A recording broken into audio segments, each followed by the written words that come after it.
በስመ አብ ይሄ ሰውዬ ምን አይነት ዓለም ዋንጫ ነው እያሳለፈ ያለው? ማን ኖርዌይ ምን አይነት ጎል አግብተው እኔ ማለት ነው ይላችሁ ጎል እስከማይመስለኝ ድረስ ነው። ምን አይነት የሚያምር ሹት አግብተው ማለት ነው። ቤሊንጋ አውት ኦፍ ኖዌር አገባባችሁ። ገብቷችኋል አይደል?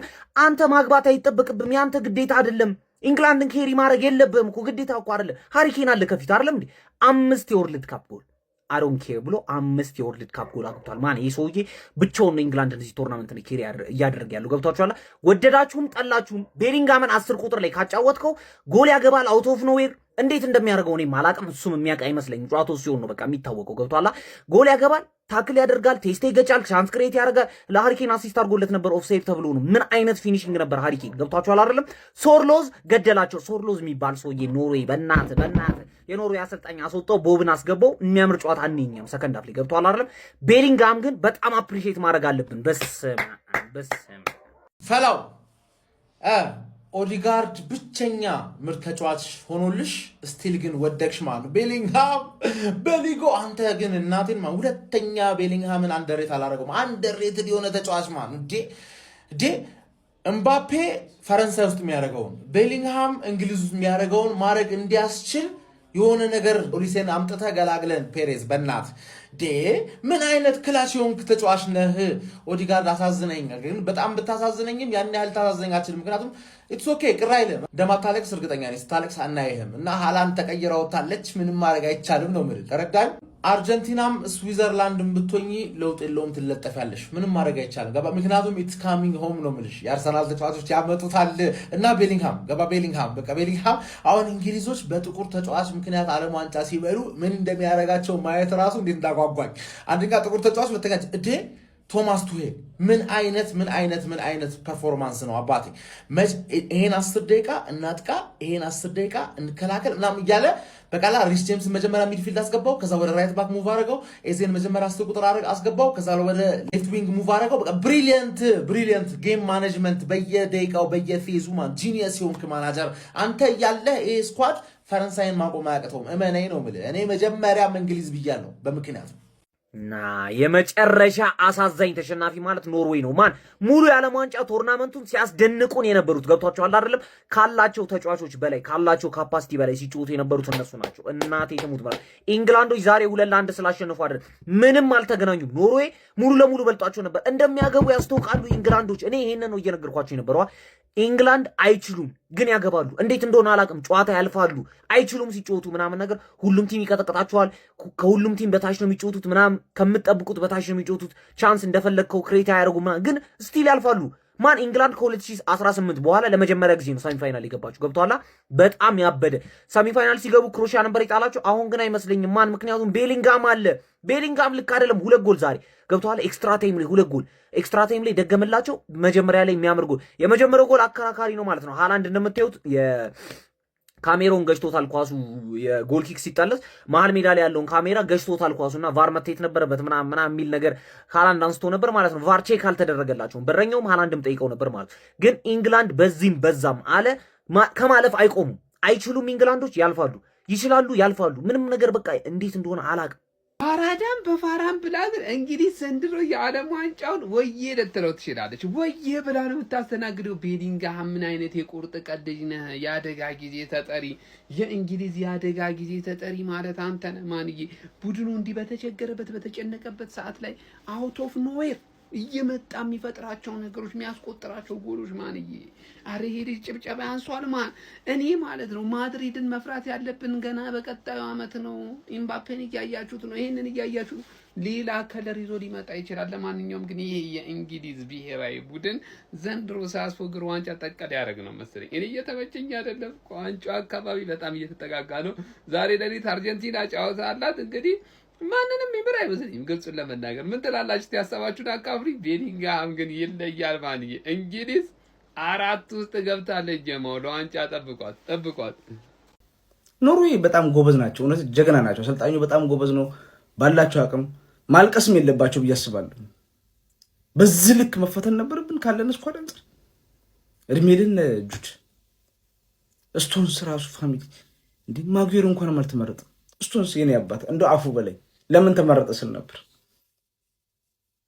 ሀገሬ እንግሊዝ አሸንፋለች። በጣም ነው ደስ ያለኝ። ቤሊንግሃም ደግሞ 2 ጎል ማስቆጠሩ ፋሚሊ ቤሊንግሃም እኮ ቋሚ ይሆናል አይሆንም የሚል ጥርጣሬ በአሰልጣኙ በቱሄል በግልጽ ተናግሮ ነበር። አሁን ግን አሁን ላለንበት ቦታ ትልቁን አስተዋጽኦ ያደረገው ቤሊንግሃም ነው። እቺ ሀገር ለእግር ኳስ ለከፈለችው ውለታ መካስ አለባት። ውለቷ ሊመለስ ይገባል። ሚዲያው ምናምን ተወት ፋሚሊ ልጠሉ ትችላላችሁ፣ ግን በእግር ኳሱ ላይ ትልቁን አሻራ አስቀምጣለች። ለፉትቦሉ ትልቅ አሻራ አስቀምጣለች ሀገራችን እንግሊዝ ፋሚሊ። ኧረ ሀገራችን አንዳት ይሄ ኳሰኛ ነው እያወራ ያለሁት እና በጣም ደስ ብሎኛል። ወላሂ በጣም ነው ደስ ያለኝ። የእንግሊዝ ደጋፊዎች ካላችሁ እንኳን ደስ ያላችሁ ማለት ፈልጋለሁ። እንግዲህ ተጋጣሚያችን ደግሞ ከሰዓታት በኋላ ማወቅ እንችላለን። ከባድ ነበር፣ ድል አድርገናል። እንግዲህ ጉዞ ይቀጥላል። የራይስ አለመኖር ዛሬ ገባኝ ነው። ራይስ ባይኖር እንደዚህ ኖርዌይ እንደዚህ አረ ራይስ መመለስ አለበት። በስመ አብ እንዴ እንግላል ዛሬ በዓለም ዋንጫ መልበሻ ክፍል ውስጥ ነፍስ ጠፋ ከተባለ የኖርዌይ አሰልጣኝ ሶርሎስን ገሎት ነው የሚሆነው። ጨዋታውን መግደል የሚችሉበትን ትልቅ አድቫንቴጅ ነው ያሳጣቸው። አላንድንም ያክል አውሬ አጥቂ ያጠገቡ ያለ ምን እንዳደረገው ኳሱን ሁሉ ግራ የሚያጋባ ነው ማለት ነው ያራዳ ልጆች። ለማንኛውም ጁዲ ቤሊንጋምን ይዛ እንግሊዝ ከዚህም ልታልፍ የምትችልበት ከፍተኛ እድል እንዳለ ነው እየተመለከትን የምንገኘው ማለት ነው። ፈረሱ አልደከመውም ያራዳ ልጆች፣ ሊደክምም የሚችል አይመስለኝም። ይለፉታል፣ ይተጉታል ነው ማለት። ለማንኛውም እንግሊዞችም ሆነ ኖርዌይ ቅያሬዎች ያስፈልጓቸዋል። እንግዲህ ምን ያስመለክቱናል አብረን ምን ይሆናል ቀጣይ ሰከንድ አፍ ማለት ነው። 1-1 በሆነ ውጤት ወደ መልበሻ ክፍል አምርቷል። ሰከንድ አፉን እስቲ ሐሳብ አስተያየት ዱብ አድርጉበት። ሼር ኮፒ ሊንክ እያደረጋችሁ ይመቻችሁ። ምን አይነት ፐርፎርማንስ ነው ጁድ ቤሊንግሃም ሀቢቢ ብቻውን ቫይኪንጎችን ወደ ኖርዌይ ዘው መለሳቸው ማለት ነው። የሚያጅብ ለነሱ ለራሱ የሚገርም ቶርናመንት ነበር። አልጠበቁም እዚህ ደርሳሉ ተብሎ ማለት ነውና ለነሱ የሚገርም ነበረ። ግን ይሄ ሰውዬ ላይክ ላስት ከሜክሲኮ ጋር 2 ጎል ዛሬ ደግሞ 2 ወሳኝ ግቦች ማለት ነውና እኔ በጣም የሚመች ተጫዋች ነው። ብዙ ቨርሳታይል ነው። በዛ ላይ እስከ ጥጉ ነው ሀቢቢ እንትን የሚለው ማለት ነውና እንግሊዝን አሁንም አንደርስቲሜት እንዳታደርጓት ነው የምለው። ይሄ ቶማስ ቱሄል የሚባል ሰውዬ በጣም ጠንቃቃ ሰው፣ እያያችሁት ነው ለውጦቹ ቅያሬዎቹ ምናምን ማለት ነው። ፋይናል እንደውም 5-4-1 ሁሉ አድርጎት ነበርና ላይክ ፋይናል የምደርስ ከሆነ እንግዲህ ከስዊዘርላንድ እና ከምናምን ከአርጀንቲና አሸናፊ ጋር ነው ፋይናል የምደርስ ከሆነ የሆነ ላይክ በዲቴሎች ስለሚጠነቀቅ አዛ የሆነ ቡድን ነው ናቅ የሚደረግ ቡድን አይደለም። ወገንታት ይሄ ቲም ማለት ነው። ለእኔ ተመችቶኛል። የሚያጅብ ጨዋታ ነው። ስደግፋቸውም ስለነበረ ማለት ነው። እስኪ ሀሳባችሁን ኮሜንት ላይ አስቀምጡልኝ። ኮፒ ሊንክ አድርጉት። ከመሸ ነው ወገን ከመሸ ላሉ ለእኔ 9 ሰዓት እየፖሰትኩ ማለት ነው። ወይስ ሃላንድ 120 ደቂቃ ሀገሩ ማለት ጎል ባስፈለጋት ጊዜ 120 ደቂቃ የማይጫወት አጥቂ ትላለች። እናንተ እኮ ፋራ ናችሁ። ጨዌ ራሱ እንደማይገባችሁ እኮ ነው እኮ አረጋግጡ። በቃ ኦዴ በጣም ጸዴ በ5 ጨዋታ 4 አሲስት አድርጋለች። ኦዴ ይበቃሻል። ይኸውልሽ በ5 ጨዋታ 4 አሲስት አድርገሻል። አርሴ ስትመጪ ማለት ነው ካልደገምሽው ሞርጋን ሮጀርስ አለልሽ፣ ኤዚ አለልሽ።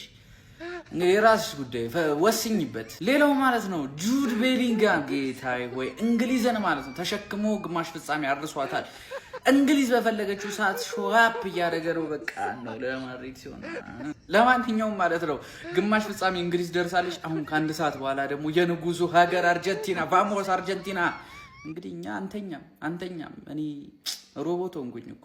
አርጀንቲናውያን እንግዲህ ተጋጣሚያችን ኢንግላንድ ሆናለች ማለት ነው። አሪፍ ነው። በቃ ኢንግላንድ ጠላታችን ናት ታውቃላችሁ። የ1986ቱ የዲየጎ ማራዶና ደ ሃንድ ኦፍ ጋድ ይደገማል። ኢንግላንድ ጠላታችን ናት። አሁንም በእግር ኳስ እንበቀላታለን። በፎክላንድ ደሴት እንግዲህ ጦርነት ላይ የጨፈጨፈቻቸውን የአርጀንቲናውያን ደም በእግር ኳስ ለማንኛውም ኢንግላንድ እንግዲህ ኤክስትራ ታይም ላይ በጁድ ቤሊንጋም ጎል ማሸነፍ ችላለች ማለት ነው። ሞርጋን ሮጀርስ የሚገርም ሹት ሾተ። የኖርዌይ በረኛ እጁ እንግላንድ ከጁዲ ቤሊንጋም ጋር እጅግ በጣም የተዋጣለት አካሄድ እየሄደች ነው የሚገኘው። እንግዲህ ግማሽ ፍጻሜ ላይ እንግዲህ ደርሳለች ማለት ነው። ያው ከአርጀንቲናና ከስዊዘርላንድ አሸናፊ ጋር የምትፋጠጥ ይሆናል ማለት ነው። ቤሊንጋም አልተቻለም። ያራዳ ልጆች በየትኛውም መንገድ ኳሷ ከመጣች ወደሱ ነው። ማይደክም ተጫዋች ማይረግጠው ሜዳ የለም። ካንቴን እያስታወሰን ይገኛል ማለት ነው ቤሊንጋም። ያራዳ ልጆች ዛሬ ግን ለሃላንድ ኳስ መስጠት የፈለጉ አይመስሉም ኖርዌዮች። ኳሱን ይመልሱታል። ፍጹም ደስተኛ አልነበረም ሃላንድ በጨዋታውም ላይ እንግዲህ እንደተመለከት ነው ማለት ነው። ምንም ነገር ነው ቻንስ ክሬት ሳያደርግ መውጣት እየቻለው ማለት ነው። በዚህ ጨዋታ እንግሊዞች በሚፈልጉት መንገድ ሃላንድንም መያዝ ችሏል ብዬ አስባለሁ። እንግዲህ እስቲ ቶማስ ቱሄል ቡድን ቀጣይ ወዴት ይሄዳል? ሀሳብ አስተያየታችሁን ኮሜንት ላይ እየጻፋችሁ ሼር ኮፕሊንክ አይረሳ። ይመቻችሁ።